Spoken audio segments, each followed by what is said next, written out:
actually kind of lights out pretty often. Um, Spell Snare not so good, so I guess he's hoping not to draw that one. And honestly, the threats that are expensive kind of don't matter that much, I would say.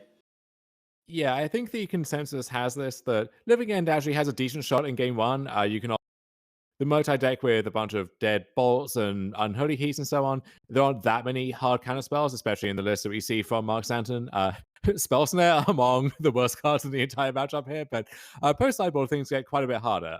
More counter spells coming in, more Blood Moon effects, and those unlicensed curses that we saw from both sides in the multi mirror as well. However, I don't know if you saw Mark's hand. We have the potential for a turn 2 Blood Moon off of Ragavan.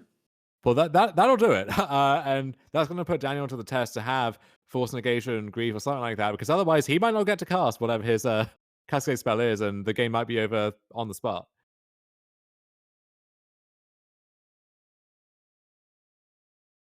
There have been times when main deck Blood Moon was pretty stuck in Murktide. That is not so much the case at the moment, but I do like the value of having one main deck where it really is your most important card in a lot of matchups, a lot of situations, and with some amount of card filtering and Ledger Shredder and so on, like you can find it when you need it and sometimes catch it in when you need it as well.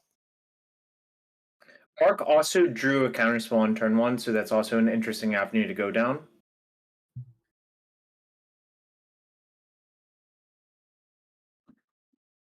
Yeah, I guess there's some debate over like, do you go for the proactive play, potentially run into a force negation or something, or do you just hold up your spell?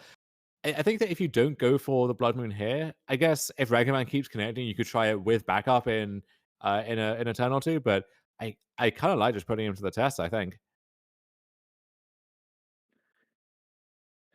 I guess the scenario where you get punished by that play is if Daniel has Force of Negation into Shardless Agent, it backfires real hard. Yes, yeah, it can get punished, and this is one strength of the Living End deck is even with something like this, Teferi Time Raveler, they can contest that for free, continue cycling cards in the meantime, and then really punish you for taking a turn off. I think Daniel's probably going to. Oh, Brazen Borrower. So this is a Okay. punish. Of sorts. I mean, if Daniel untaps and plays Charlotte's Agent, we're looking at just that 5/5 Striped River Rider, right? Which is a serious threat. We shouldn't discount that, but it is a small living end, as small as it gets, really.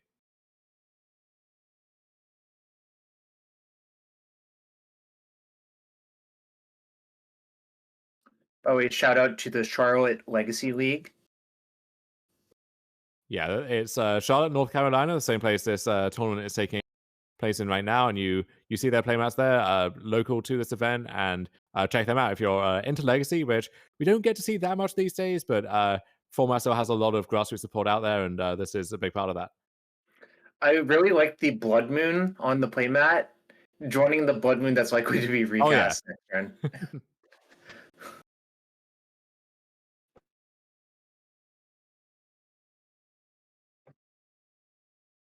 So we're at that crucial 3 mana inflection point for Living End.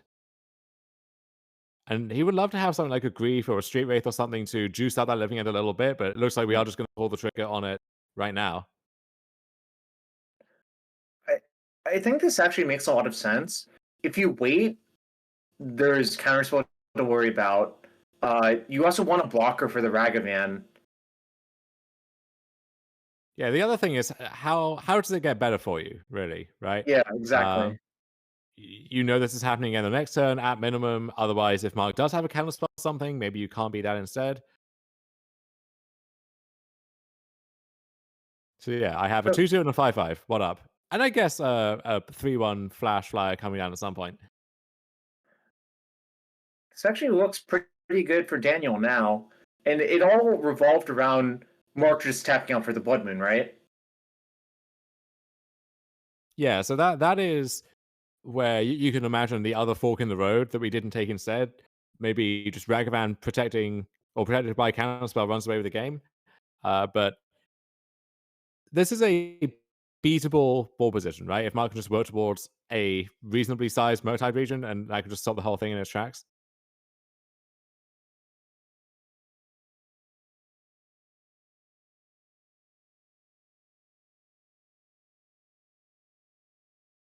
So we have Blood Moon, Consider, Counterspell, Fiery Islet, Unholy Heat, Ragavan, Flooded Strand. I almost wonder if Ragavan's goal at this point is to just trade Trade. off the Charlotte's Agent. Yeah. Yeah. I was saying the exact same thing because I think the way that Mark is going to win is probably just a giant Murktide. So you just want to buy draw steps towards that. Yeah, Consider can start digging for that, but this is, I think, a difference that you identified between the modern Murktide deck and the Legacy Delver decks is your cantrips are not that powerful, right? So if you're looking for something specific or just relying on those to piece your hand together, you can't rely on those as much as you could, ponder, brainstorm, kinds like that. So Mark actually went for the Blood Moon here, and then Daniel drew the Fawn. But Daniel also has Subtlety, which I think might buy enough time versus a big Murktide to probably finish with damage. Yeah, I think that subtlety might have just locked up this game now, because even if Mark can find the Murktide and put it on the stack, have it be big enough, subtlety is just going to undo all of that. And because of the Blood Moon, we can't play Murktide and defend it with Counterspell easily. Right.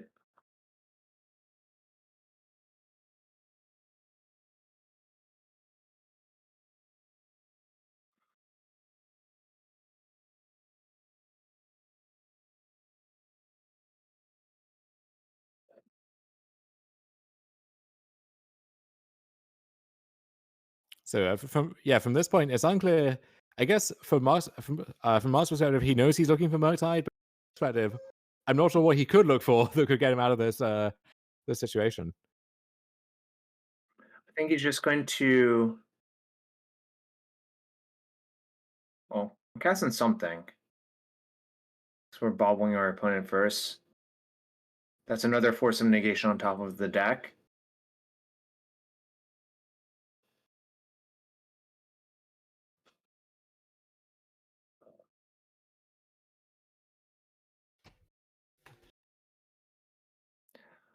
Daniel's thinking about subtletying it, but I don't think I would. All right, there it goes.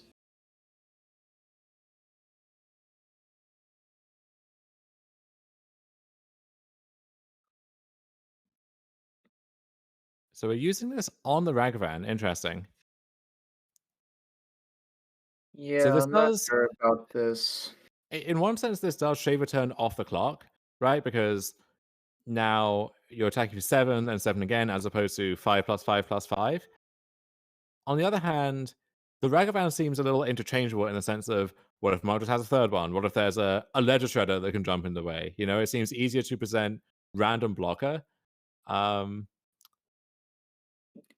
so I think, yeah, I probably would have let it go because I think the only card that matters is Murktide Regent, right? yeah, and he knows that this is a public deck list here in the top 8, and we have them. Both players know what the situation is there.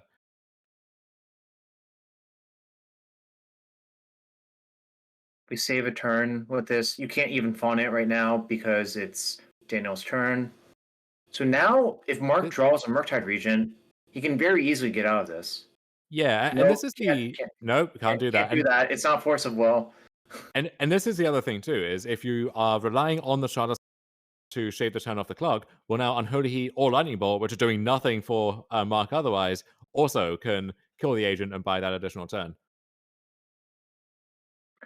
By the way, the island might mean even if there's another subtlety drawn, we could actually run the Splinter Twin S combo of Murktide Regent plus Counterspell. Yeah, we could actually dash the Ragavan this turn, right? I think I like that, honestly. Like, I don't think mana is your bottleneck. Assuming life totals are what they seem to be, then yeah, dash Ragavan now. You can just hardcast it next turn, and this way, like, what if we flip a Curator of Mysteries or something, right? Like, that's yet another turn of blocking.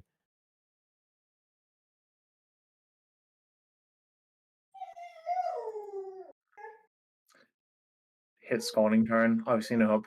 I think one of the secret advantages of living in a matchup like this is your cards are generally not very good to cast off of Ragavan.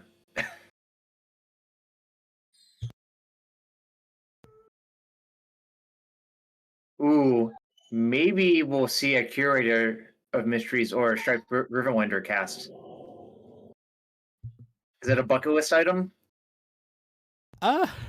Maybe not for the Living End deck. Certainly for Murktide.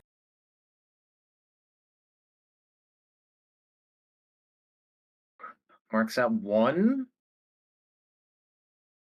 What was that? Did we draw a good card? Counterspell, Ragavan, DRC. Interesting. Okay. So yeah, we can dash Ragavan again, right? And then we have DRC post combat as a Right. blocker if it comes to that. Or So actually, is that well? What if you just play both and not dash? yeah. So I think the goal here is if we just Exactly. so we play both, and now Daniel can't attack this turn. I think the issue is so if Daniel just doesn't attack now, next turn the DRC, if it's Delirious, has to attack, and holding it back only makes sense if it is Delirious in the first place. So at that point, it hits for 3. The Riverwinder comes in, you have to block, and then you're kind of back in the same position. Whereas I think dashing the Ragavan might, you have outs to like hit a Curator or something and actually buy more time if you get to high roll. That makes sense. What was drawn by Mark? Like, what if you hit just Architect's Will or something? There are actually a decent amount of outs that let you do that. Huh. Fair enough. It looks like Architects was drawn. Okay, so that actually would have been, I guess if we're getting the timing right. Forced block. All right. So now Mark needs a creature every turn for the rest of this game, unless it's exactly Murktide. I guess so. That's one lightning bolt, right? Do we have a second in the mix somewhere? It is one turn off the clock, I suppose, but Looks like we're dead. yeah. He's just making sure Daniel will actually attack.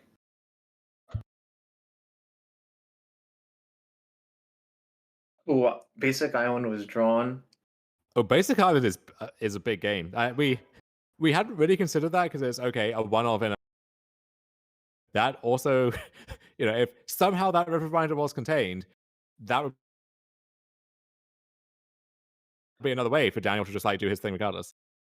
Yeah, and I think the real story of this game was what was Mark's play on turn 2. I'm not saying that his play was necessarily incorrect, but I do think his play defined the game. Yes.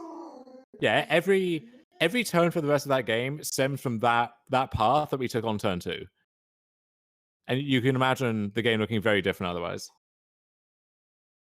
And again, for chat, they're both bringing up their lists and swapping phones instead of having an actual deck list, I think, like printed deck lists. So from the sideboard, Mystical Disputes from Daniel.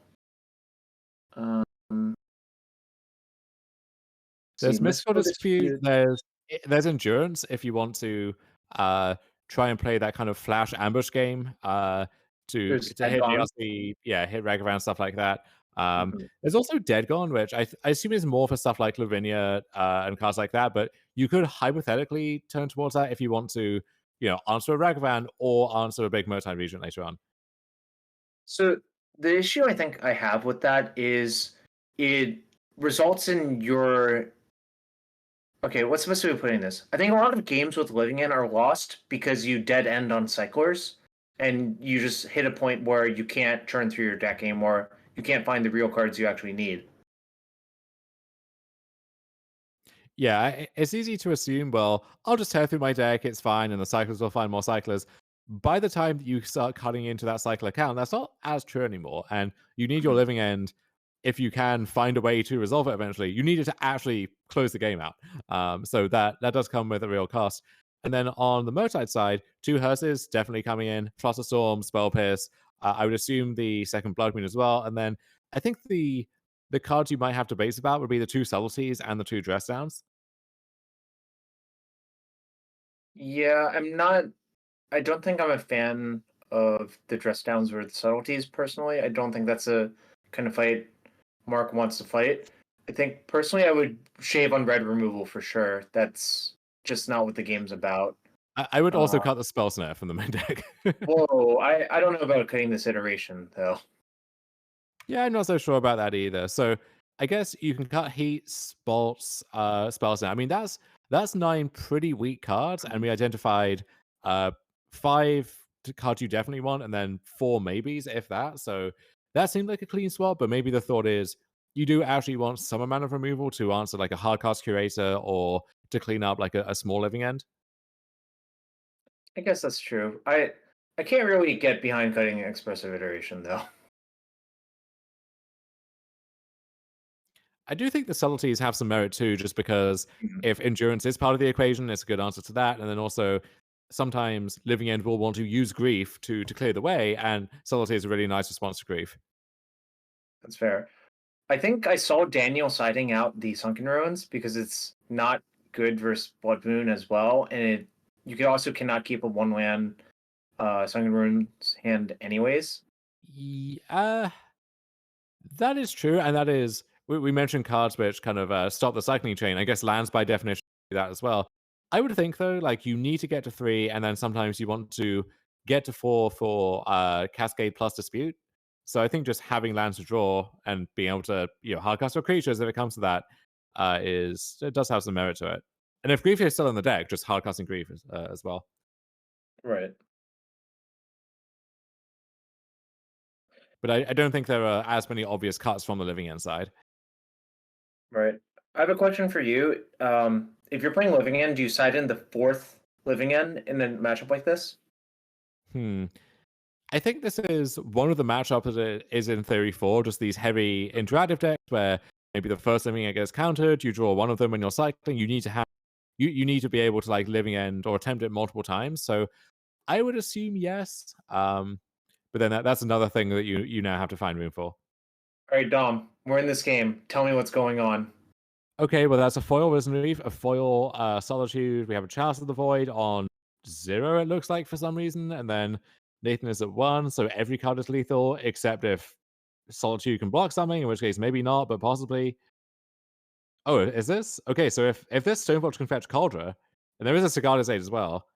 But yeah, there's Cauldra. That Stoneforge can put it in. And that's game? Unless there's another Solitude? So do you attach it to Stoneforge? So 6 minus 3 going to 4. No, it's not lethal no matter what, right? So you probably don't attach it? Well, it has it's Yeah, First Strike and Trample, right? And many, right. many other abilities. Right, but it's not lethal because it has to assign lethal damage to all the things, right? Sure, so it does 2 to Solitude, 1 to Risen Reef, and then Nathan's at 1. Yeah, but you gain 3 from Solitude. No, because it Oh, has no, First it's first Strike. strike. Right. No, guess it's lethal. Well, it has First Strike, and it also has Trample, Yeah, yeah, Indestructible, no, Haste, that whenever this creature, so on and so forth. I don't know. It's Sword of Cauldra plus Shield of Cauldra plus Helm of Cauldra, right? Yeah, there we go. Wow. So Will Pulliam, in the time it took for one game of this match to conclude, has already booked his slot in the finals. I think that's his 11th or 12th match win in a row at this point, certainly in the double digits. So a really impressive Right. run from staring elimination in the face early yesterday. I also believe that I feel good about that matchup from the 4C side, so I kind of wonder what happened. Of course, Hammer, as a baseline, its top end draws feel unstoppable, right? So maybe that's what happened in game one. Yeah, we saw some interesting stuff there, like the Chalice, which I think was on 0, which I don't know if that's where you want it to be, or if Chalice actually makes sense at all to have in your deck against Hammer. I mean, there's a lot of stuff that it shuts off, but then play versus draw is pretty big there as well. So I'm difficult to pass that entire board state in one go, but Stoneforge for Calder is really, really good. And Will is a very good Hammer player. So not too surprising. Agree with all the things you just said right there. All right. Question in the chat is, what do the two of us think of Legacy Hammer? Which it did win the most recent Legacy challenge, and that player, Crusherbot BG, who one of the best modern Hammer players, already crushing with the deck in Legacy too. No one else seems to be doing that, which makes me a little skeptical. But I don't know if you have further thoughts on that. I think it's a hard sell for me to recommend that deck when people will actually play Meltdown right now. Yeah, Meltdown does describe the mental experience I have when all of my artifacts just. Right. So Mark is keeping hand with no permission, but I think that's okay when you have a Consider and a Shredder.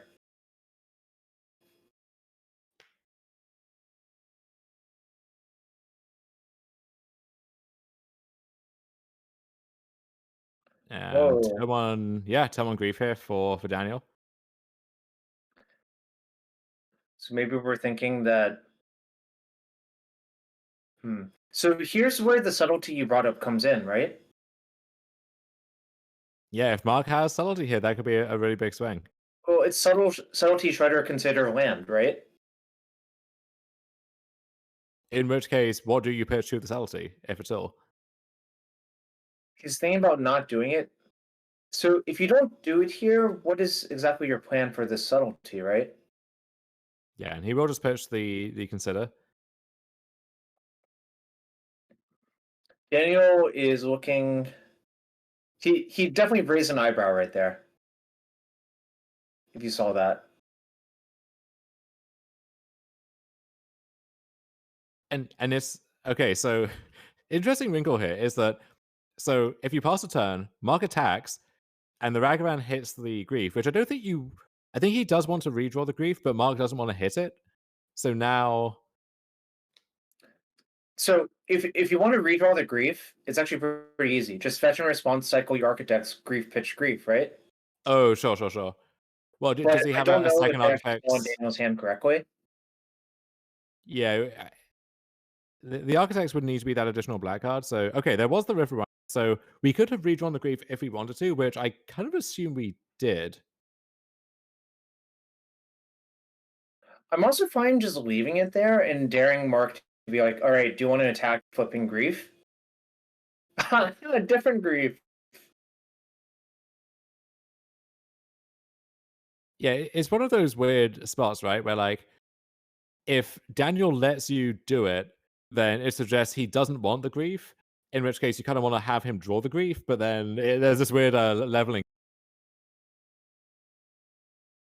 Yeah. It it is very weird. Um yeah, I don't know. Probably have to ask Paulo about that one, what you're supposed to do. I could just ask a professional mathematician, Jarvis. Yeah, but professional mathematician doesn't imply professional strategist.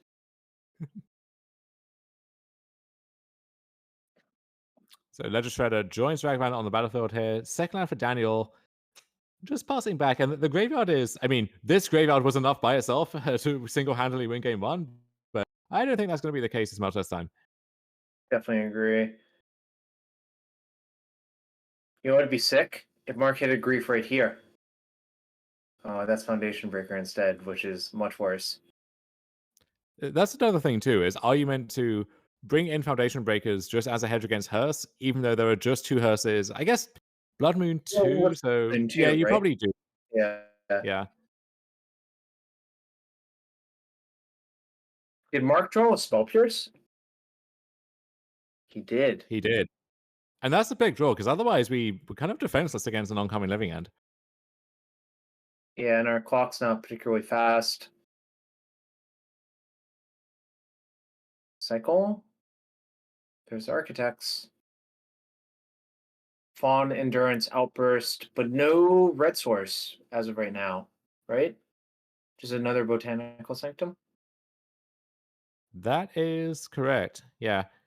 But green, one. We all know what that means.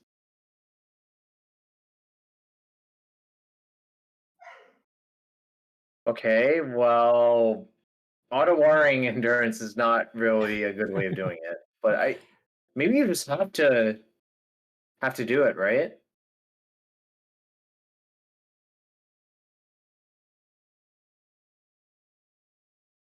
I think you kind of have to. Yeah. Yeah.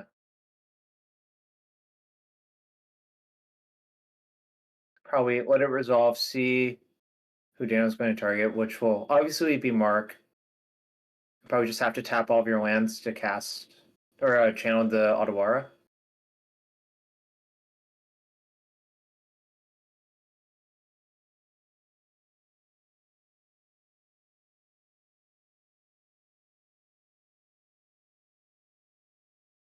Yep.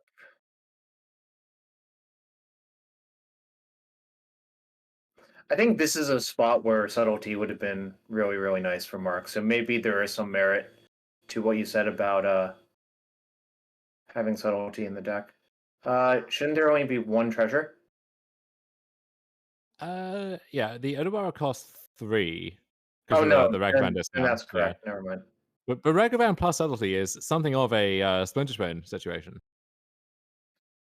It in is. the eyes of many. Mark drew. So we have Delta, Pierce, Delta. So another Pluto Delta was drawn, which is not where Mark wants to be. Yeah, there's just nothing going on, and this is the kind of board state where we really could use an iteration or something to get us back in Hmm. it. Yeah, but there was no way to have 4 iterations in your deck. I'm memeing a little bit. Obviously, I think Mark is actually an excellent player, but I cannot condone iteration slander. So that's a lot of Cascade spells.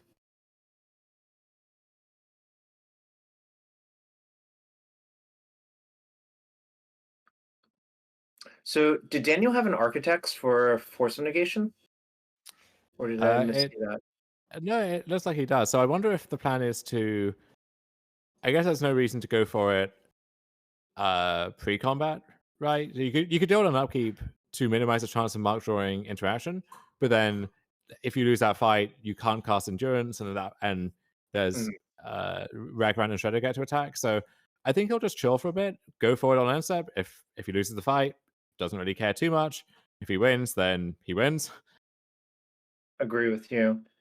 Like, with Mark's hand, he can't really attack.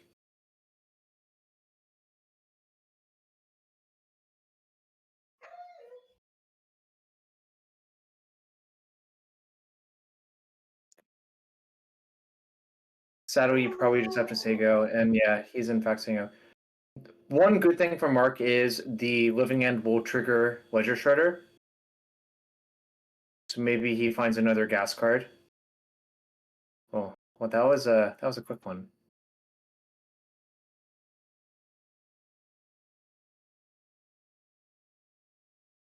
Oh, well, there's an iteration.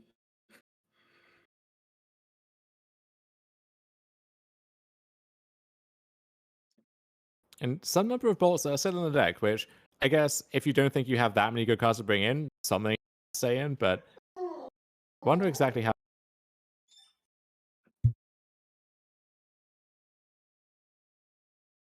So do you bolt to connive to look for another interaction card? You probably have to. Yeah, I think I would.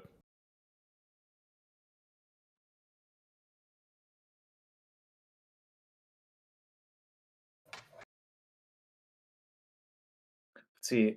That is 18 power in the graveyard, right? 5553. That's a very convenient number for Mark's life total.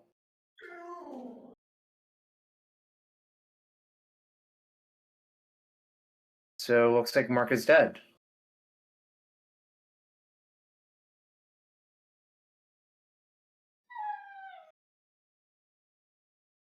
Yeah, great performance from Mark. Whenever we've seen him on camera, but looks like he will be chewed up and spat out by Living End here. And Daniel, again, leader of the Swiss. After those rounds of play, just decimating the top 8 so far as well, and going to be in our finals. We'll put him on Living End. The old target you with Architects of Well, even though the game is probably over as it is. Dot your I's, cross your T's.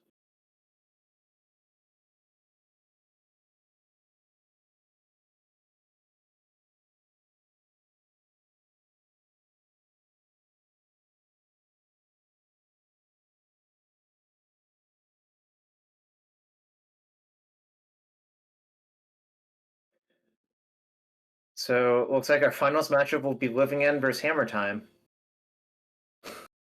Yeah, we did mention when Will had to face Rhinos earlier that with 3 main decks Spell Pierce, got some nice main decks